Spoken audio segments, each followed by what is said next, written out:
Mm. So here you go. Hello, everyone, again, and thanks for joining this session for the World Affairs Council of Houston's trip to Australia. And in a short while, I will share my screen with you, and I'll go over the presentation that we prepared that will cover the program that we have for this trip in March, a 10-day, 7-night trip. Now, the brochure for this trip is also available on the World Affairs Council travel website on web pages. You can just go there, find this trip, and download the brochure and see all the details at your own convenience if you like. There is also a sister trip for this, which is to New Zealand, which is just before this one, so that it is possible to combine these two trips back to back. So there are, we know that, a number of travelers who are interested in first joining the New Zealand trip, and then from there flying to Australia and Sydney and join this one as well. So having said that, now let me share my screen. And let's see here.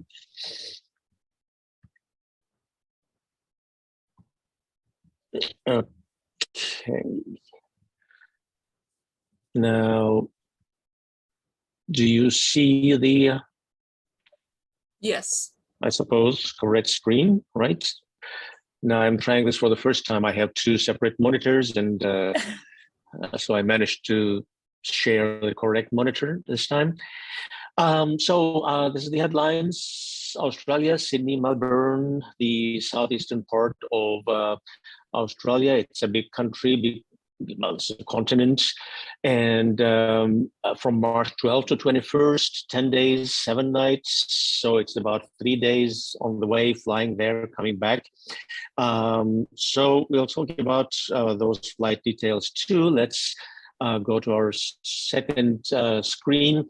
Here we see the country and the continent. Australia, it's surrounded by, Southern Pacific. To the north is Indonesia and Papua New Guinea. New Zealand here, Tasmania, part of Australia actually, Solomon Islands and New Caledonia. So it is a big country. It is world's sixth largest by land size, 2.9 million square miles, with a population of 26 million people. And it is the world's 13th largest, 13th biggest economy.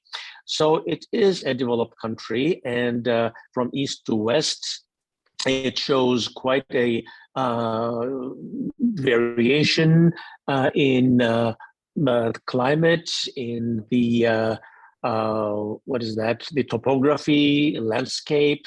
Mostly the bigger settlements are along the coastline, eastern coastline, Sydney and Melbourne being the first and the second largest cities of the country.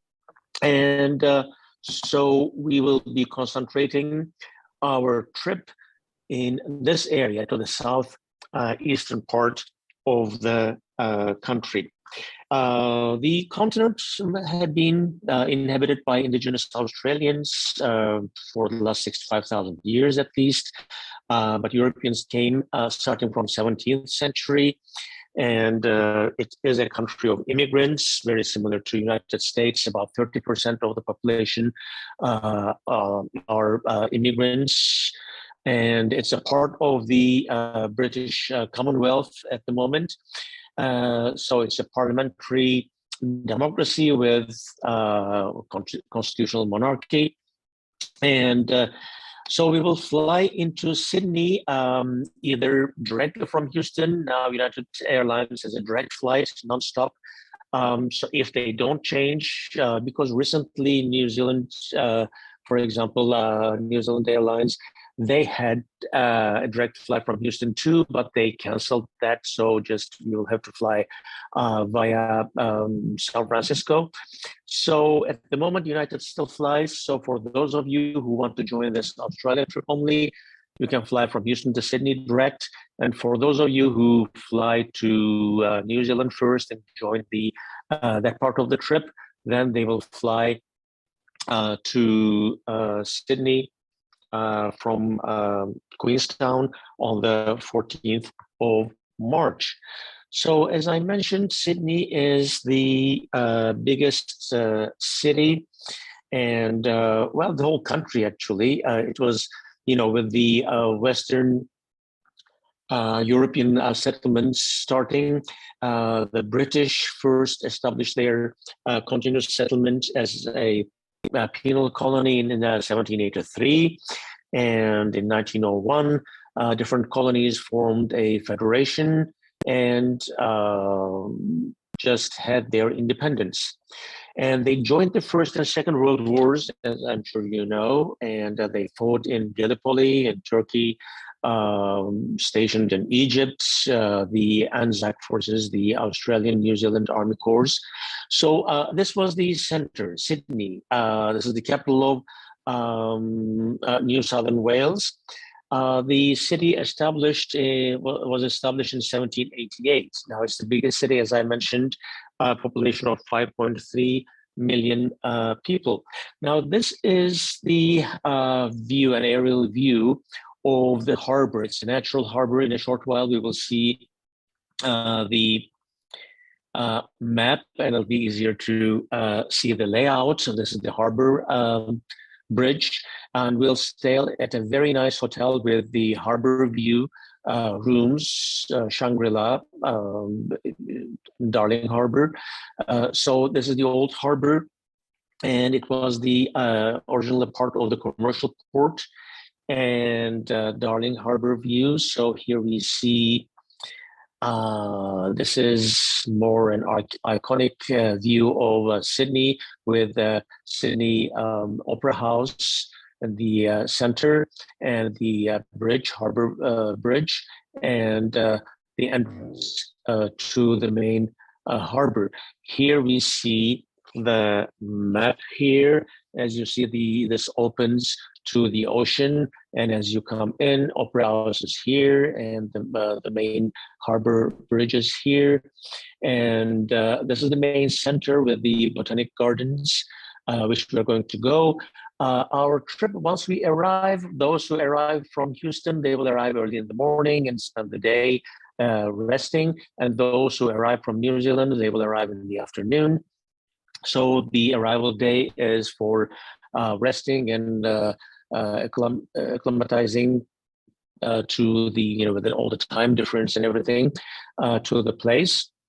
So our second day will cover the downtown area and the settlements along the coast all the way to the ocean, and we will see the points of interest.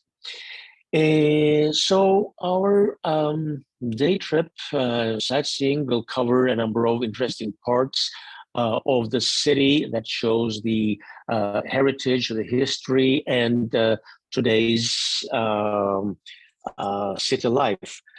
Now, it has a considerable Chinatown. First Chinese started coming in 1828 as laborers, as the developing country needed laborers. And then there was a gold mining, and there was a gold rush that increased the population that came into Chinese population that came into the country working in the mines.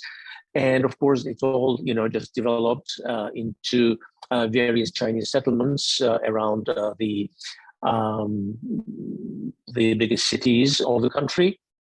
So this is the entrance to the Chinatown in Sydney, and from there we will also cover Rose Bay.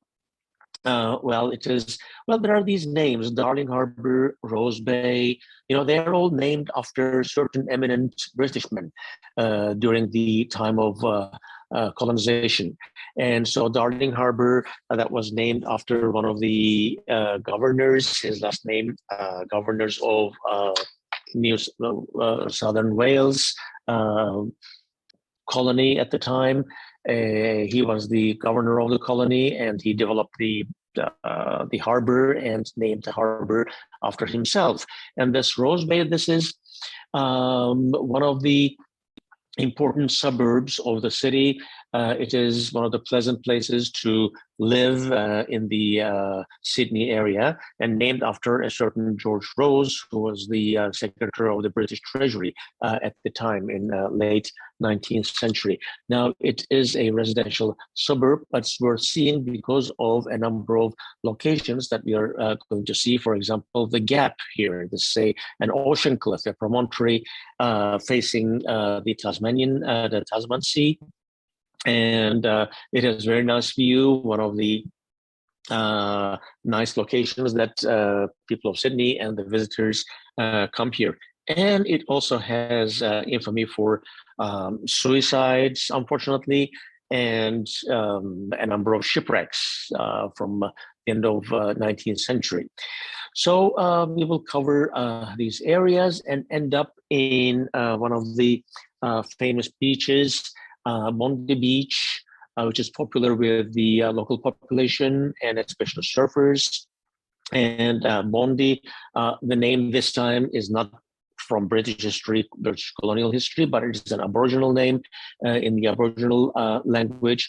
Bondi means surf. So it was, taken as it is for the surf. It's about 4 miles east of central Sydney, and it has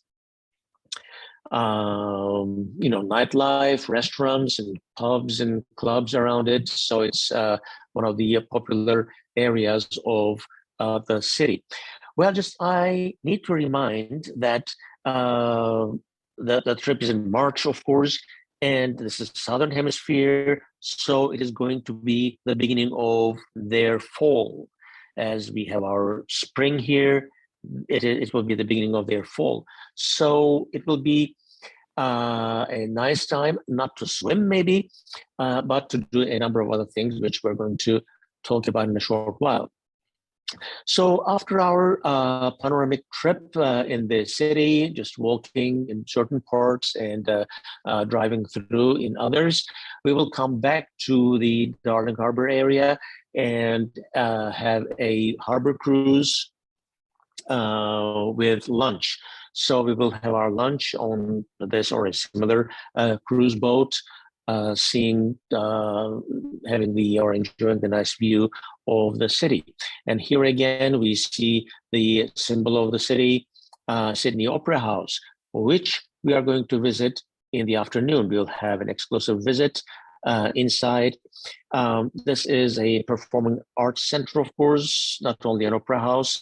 It was designed in 1957 by a Danish architect, Jorn Utzon, and his design won a competition in 1957. In 1958, they just wanted to go ahead with the construction, and it went on and on and on with a bunch of different problems, and in the end, it was finished in 1973, opened its doors for performances in 1973. There are a number of halls inside, theaters, studios. The biggest one here, we see that with 2,700 seats. Of course, all various performances, concerts and opera performances and everything. So we will visit the opera house, this complex, the backstage, the halls, and get information about its construction and its today. So our first full day in Sydney is devoted to the city itself. We'll be in the city and enjoy what it has to offer. Our second day is an excursion. Now, this is a map here. This is the Sydney Harbour here, and we will drive all the way. This is not that far, actually. It's about 30 miles. It takes about an hour, though, to the Blue Mountains National Park, 30 miles west of Sydney, this area. So this is what we're going to visit today. We will cover the natural formations over there and enjoy with a number of different activities, and also have a nature walk just learning about the flora and fauna of this area. So here it is, Blue Mountains, a range of mountains. The highest peak is about 3,900 feet, and it's named, Blue Mountains. Name is derived from the blue tinge the range takes when viewed from a distance. So we will talk about why that blue tinge happens. What's the optical and chemical process behind that, and we'll start our visit. It'll be partly walking or in nature, and this is named as Three Sisters, one of the natural formations in the mountain range. And it has been inhabited by the local people, by Gundungurra people for millennia. And they have their tribal council now centered in the main town that is in the mountain range, Katumba. And normally we visit their tribal center, and we see, learn about their culture and see their artifacts and everything. During the pandemic, they closed down. It was closed for visitors. And by the time we visit in March, we hope that they will open it back up, and we'll be able to visit the center, Katumba, the Aborigine center over there. And another interesting part of our visit will be the Nature Center in the Blue Mountains. Kangaroos are in a bunch of different parts of the country, of course, but we will learn that there are different types of kangaroos. There are different categories, subspecies, could I call them? These are gray kangaroos that are specific to this area, so we will learn about them and we will see them. And of course, not only kangaroos, but a bunch of other animals that are local to this area, like crocodiles and possums and different reptiles and birds, of course. So I would advise you to bring binoculars, especially for birds, of course, that they will really be handy. So we will spend our time here for nature walk and learning about the animals of the area, and we will take the cable car from one side into the other. That is an interesting activity in itself, with the beautiful scenery of the canyon underneath. And we will take a short train or funicular, I should say, which is advertised as steepest railway. It's a funicular. Now you'll see the railway here and the rope here that pulls it. And this is what it looks like. Well, originally this was constructed as a part of mining trams at the end of 19th century.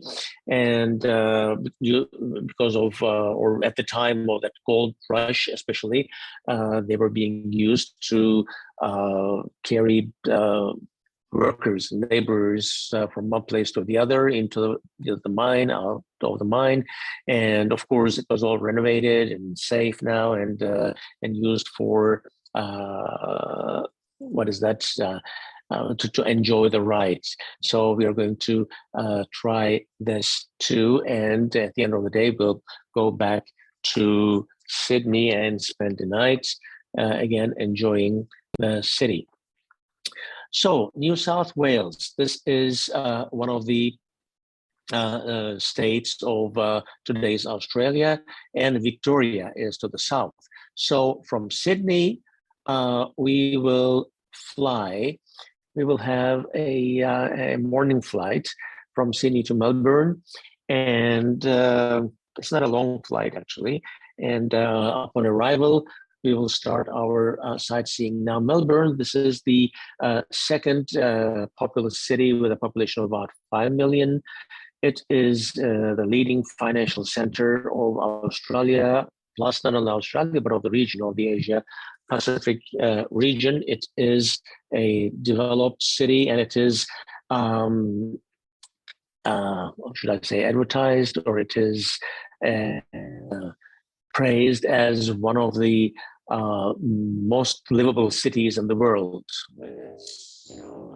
Commuter-friendly roads and affordable housing, even though just it's an expensive city, still taking into account the high income level of the country. It is one of the livable places in the country. So this is the skyline, more or less, of Melbourne. Here we see on the map, it is founded on the mouth of Yarra River, coming from the Yarra Mountains, which we're going to talk about. We'll go there for some different reason. So this is Melbourne lands here. This is the main area. This is the central Melbourne, and our hotel, again, in the city center. It'll be very close to this area, and during our stay, we can go out, walk around, and enjoy the restaurants around and the city life. So let's see what it looks like here. This is the Docklands area, and it was established in 1803, again, as a penal colony. And in 1850s gold rush, population increased, and then it became today the second biggest city in the country. We see here again the Docklands here at night. This is the main activity center of the city. So once we arrive there in the afternoon, we will have a panoramic drive around the city to learn about what is where, the highlights, and that will also include the botanical gardens. This is more or less what we're going to see. This is the, just a fall view. You see the changing of the colors of the leaves.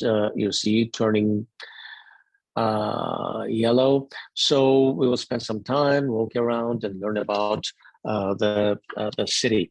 And on our skipping the next day, on our final day, we will have a walking tour in the city center to cover the business district and to cover a number of the important neighborhoods of the city. That'll be a morning tour till noon. So we will learn about various neighborhoods in the morning. And then in the afternoon, we'll be on our own to explore and to enjoy the neighborhoods that we learned about. So this is one of the alleys in the city center, which has a bunch of small eateries, cafes. This is just walking around. It's almost impossible not to. I mean, if you've ever been to Korea, for example, Seoul or Tokyo, in Japan, they have all these small alleys with similar little shops around with their specialized food. So it is impossible not to see the similarity here, probably an influence from the Eastern neighbors. And we will cover also a number of other neighborhoods, including this Fitzroy neighborhood, which is a bohemian neighborhood with artists and galleries. So we'll walk around and learn about the history of the neighborhood. So this is for the final day. But before that, in between, we have 2 more days during which we will cover koalas and kangaroos. Now, these are local to, most of the animals that we're going to see. They are endemic to this continent. And koalas are one of them, kangaroos, wallabies, and a bunch of others. So we will learn about them. We will go to a wildlife sanctuary, which is very close to the city, actually, to the west side. And we will have a walking tour um, guided by an expert wildlife guide. We will learn about uh, koalas, for example, and they have a koala sanctuary over there, and they are under protection, and and and kangaroos, of course. Now this time a different type of kangaroos that are local to this area. Now they're called marsupials, from the Latin word marsupium, which means pouch, because they have pouches, right? So here we see them jumping around. We will learn about these marsupial creatures. Do all of them have those pouches? No, the females. The females have the pouches, and we will learn why and how and what function it serves. Here we see the baby kangaroo in her mother's pouch. Well, just it is not simply for pleasure, of course, just that was vital for the child kangaroo, baby kangaroo's development. So we will learn all about these through our wildlife expert.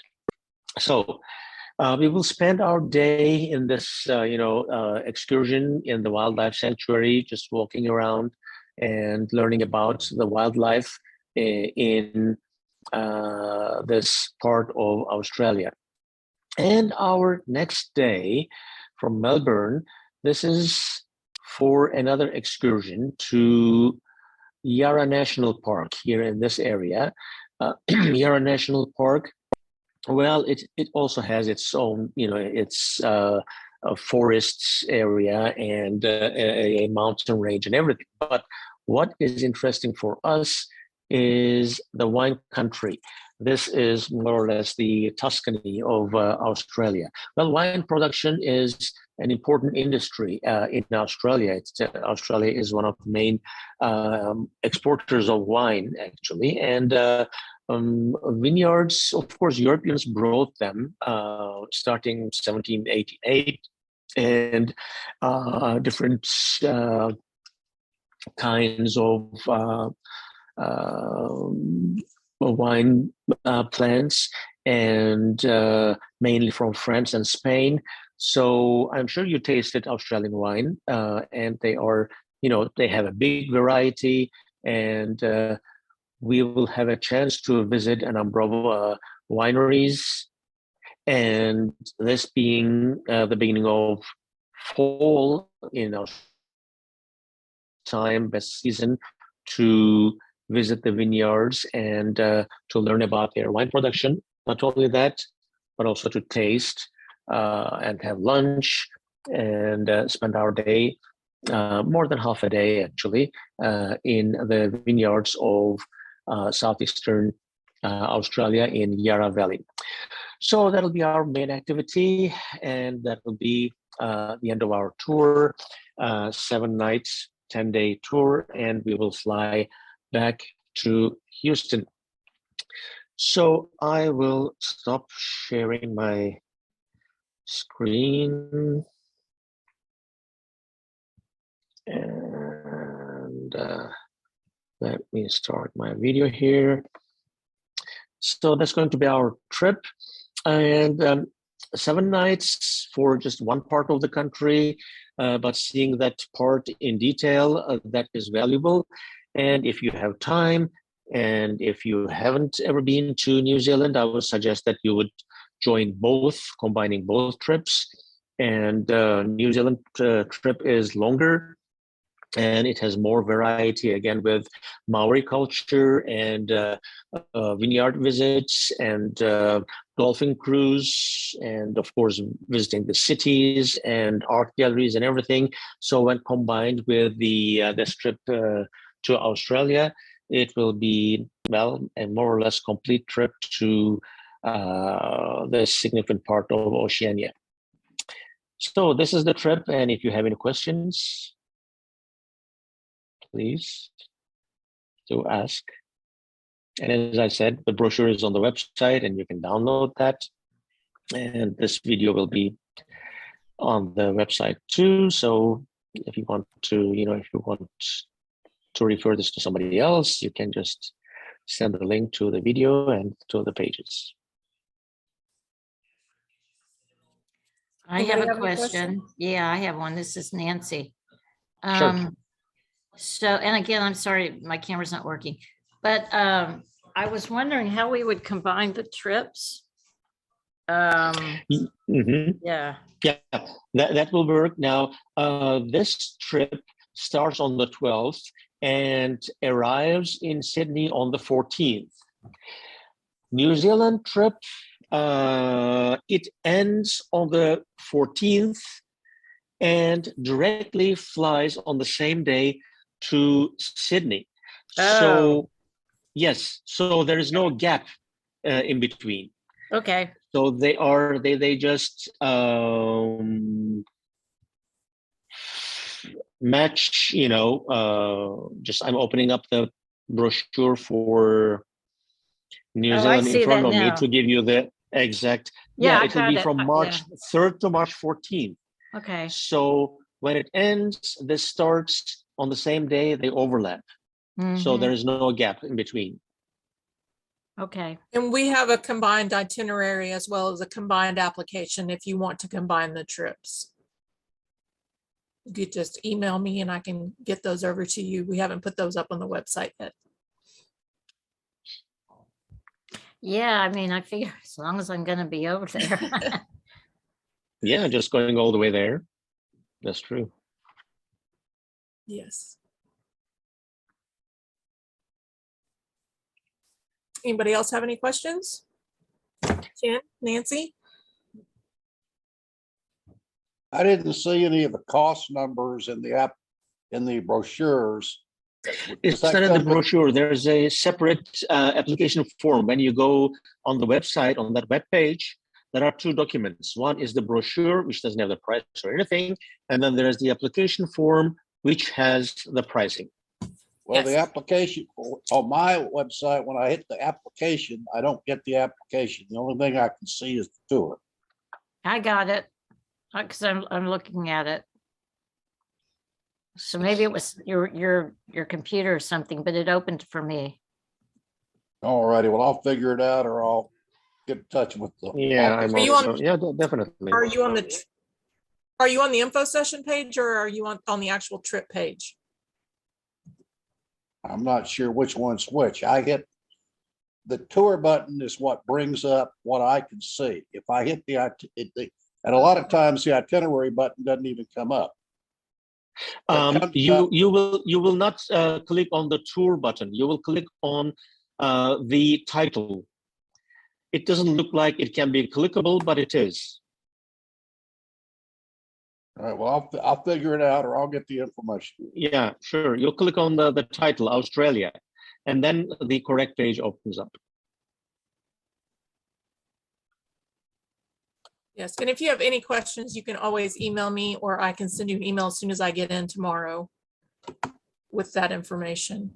I'll do it. Thank you. Not a problem. Okay. Thanks for joining then. All right, if nobody has any questions, we'll go ahead and stop recording.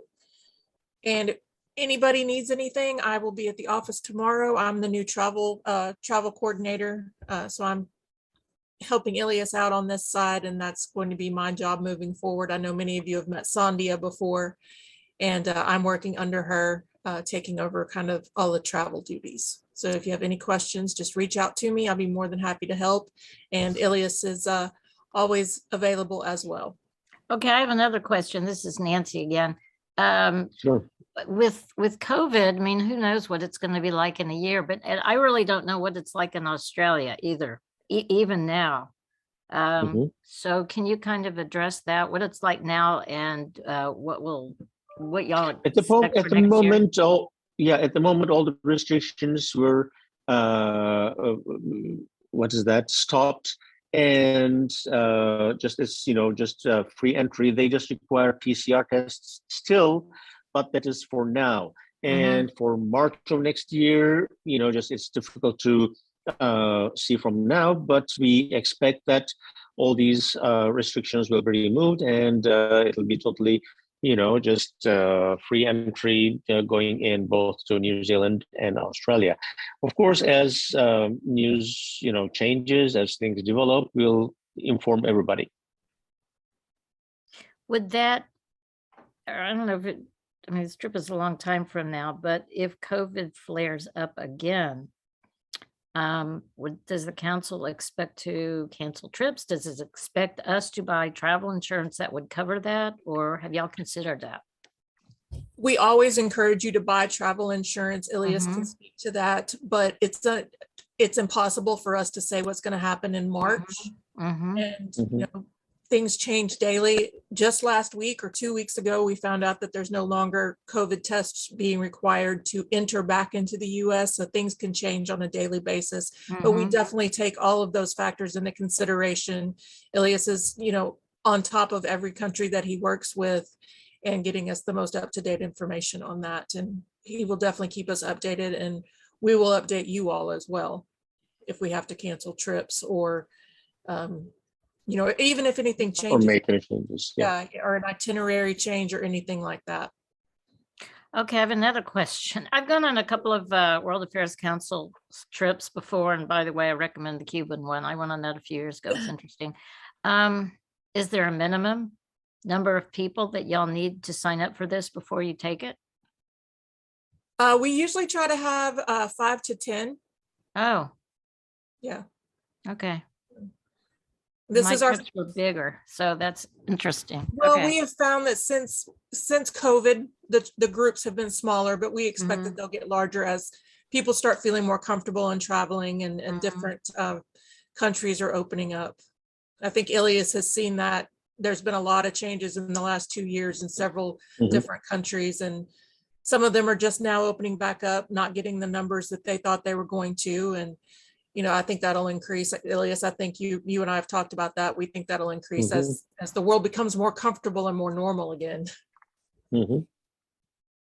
Ilias, what is the weather like at this time of year in Australia? Not in March in Australia. Yes, you could expect lower 70s Oh. during the day and mid 60s during the evening. As I said, this is the beginning of fall, the end Mhm. of summer over there. It's quite pleasant, just leaves start, turning colors. And but the weather is generally pleasant and not so much rain. Mm. Yeah, that's March 12th. So here in Houston, it'll still, it'll be burning up as we head into spring. Mhm. Now, the New Zealand trip, if you're thinking of combining those, that one starts on March 3rd. So the whole trip would be March 3rd through the 21st, correct, Ilias? 21st. Yeah, that's right. Mm. So you'd be looking at a good three-week trip there Mm. if you were to combine the two. Mhm.